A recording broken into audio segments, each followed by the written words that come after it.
আমার মনে হয় না এমন কেউ আছে যে কিনা ডিম পরোটা বানাতে জানে না। তবে আমি সবসময় ডিম পরোটা যেভাবে বানিয়ে থাকি সেটাই আজ আপনাদের সাথে শেয়ার করব। শুরুতে এক কাপ আটার সাথে অল্প একটু লবণ এবং অল্প একটু তেল দিয়ে ভালোভাবে মাখিয়ে নিয়ে তার সাথে অল্প অল্প করে পানি দিয়ে একটা ডো বানিয়ে নিয়েছি। তারপর ডোটা ছোট ছোট করে ভাগ করে নিয়ে পাতলা করে রুটি বেলে নিয়েছি।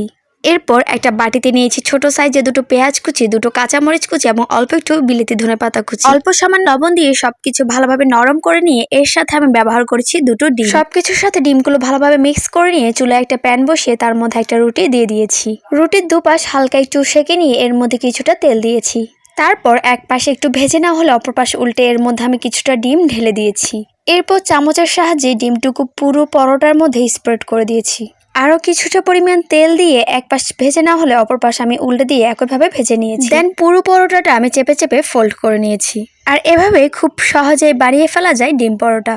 সকাল অথবা বিকেলের জন্য এই ডিম পরোটা খুবই সহজ এবং মজাদার একটা নাস্তা। তো আজকের ভিডিও সমাপ্তি এখানেই। নতুন আরও অনেক ভিডিও পেতে আমার পেজের সাথেই থাকুন। সবাই ভালো থাকবেন, সুস্থ থাকবেন এবং আমার জন্য দোয়া করবেন। আল্লাহ হাফিজ।